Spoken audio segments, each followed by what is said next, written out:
In my first video, I dove into my nutrition philosophy, so check that out if you haven't already. Today, I'm going to get into my personal journey with food and otherwise. I'm 33 as I live and breathe, and a lot has happened to lead me to the way that I eat and live today. I try not to brag, but according to my therapist, I've had a lot of struggle for someone my age. So let that sink in. Growing up, I loved food. My parents often had to remind me to slow down while I was eating because I looked like a ravenous animal anytime a meal was put in front of me. I ate all kinds of food, and I even loved eating at restaurants, especially Red Robin. At the age of 10, when a waitress asked me if I want bacon or sausage with my breakfast, I notoriously answered her question with another question. Can I have both? My love affair with food grew complicated, however, when I started to notice that what I ate showed up on my body. I was by no means fat, but any 90s child can attest to the images that we saw growing up. I grew up adoring the show Friends, and I'd watch it thinking, oh my gosh, Rachel Green is so dainty and feminine, and that's what acceptable and lovable is. The really annoying part about being a teenager in the early 2000s is that it was the age of Gilmore Girls, and cool girl syndrome was alive and well. Ideally, to be the dream girl, you looked like this, but you ate like this. What kind of insane messaging is that to send a young girl? My desire to be thin took on a whole new level when I got to college. I put so much pressure on myself to be thin and to be perfect all the time in what I ate and how I lived. The weight fell off, and with that, my sanity. Weight loss triggered something in me that fueled my fear of food and of not burning calories all the time. All I did was exercise and obsess about food. I grew isolated and weak and eventually had to get into recovery for what I would eventually refer to as anorexia and exercise bulimia, and eventually binge eating disorder as a result of all that deprivation. 14 years later, I'm recovered and grateful to be. By the grace of God, I'm in a 12-step program that helps me to take life one day at a time, and it truly is a gift. So all that to say, I'm in recovery. I have backslid into restrictive eating, binge eating episodes, and I've screwed up more times than I'm proud to admit. But I'm here. Having serious life-altering experiences at a young age really shaped me. Even outside of the eating disorder, I didn't opt for a completely normal early to mid to even late 20s experience. I dropped out of college at 19 to run ultra marathons and climb a lot of mountains, ski a bunch, and then sell running shoes to pay the bills. In my mid-20s, I met my now husband and forever best friend, Tom, so that part of my 20s or young adult life was a little more conventional. Then came last year. In July, I was going to take a shower after this rafting adventure we did, one of the beautiful rivers here in Montana, and I found a lump in my left breast. Before I know it, I'm diagnosed with triple positive breast cancer on 2 spots on my left breast. I was surprised and disappointed that this was my lot at 32. My husband and I were already struggling to start a family, and this just felt so unfair. That was almost exactly a year ago now that I was diagnosed.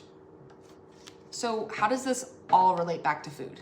If you watched my first video, you know I'm very open when it comes to different eating styles and doing what works for you. I understand this on an even deeper level after working with my naturopath throughout this cancer journey. I'm a pretty crunchy gal and generally take the holistic path.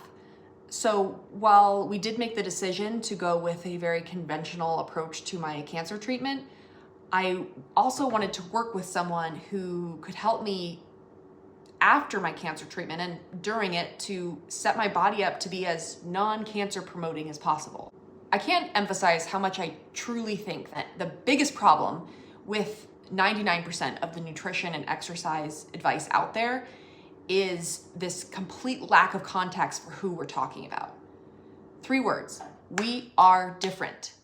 And a question like, is grass-fed steak healthy? Completely depends. So I had always been a meat eater, and I would say ate more on the side of paleo with some gluten-free grains thrown in there throughout most of my adult life. But after talking with my natural doc, she recommended that due to my cancer diagnosis, I try learning about and eating more according to the blood type diet. FYI, my blood type is A positive, and that might be the best grade I've ever gotten on something. Tom, maybe we can put in a little laugh track there. Yeah. There's so much criticism of any particular eating philosophy out there, including the blood type diet. And this is typically where me talking about this will get me ripped apart.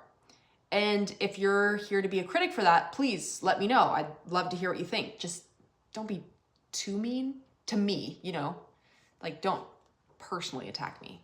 I think that we all owe it to ourselves, at least for a time, to put the studies and the research away and focus less on the question, is this the perfect way to eat?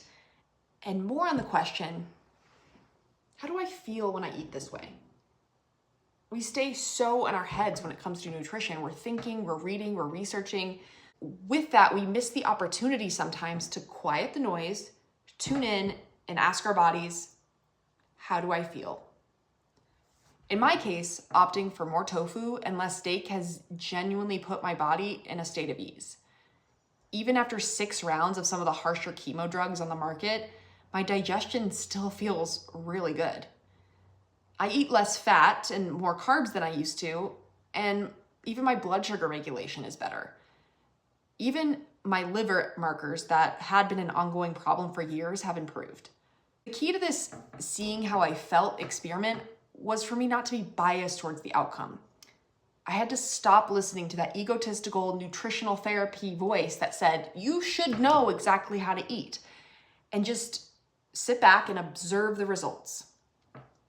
The blood type diet theory is just one piece of the bio-individual puzzle, not the entire picture. This piece particularly has really benefited me, the way I feel, and hopefully my long-term ability to not get cancer again. But again, it's just one piece. Wow, thank you for listening.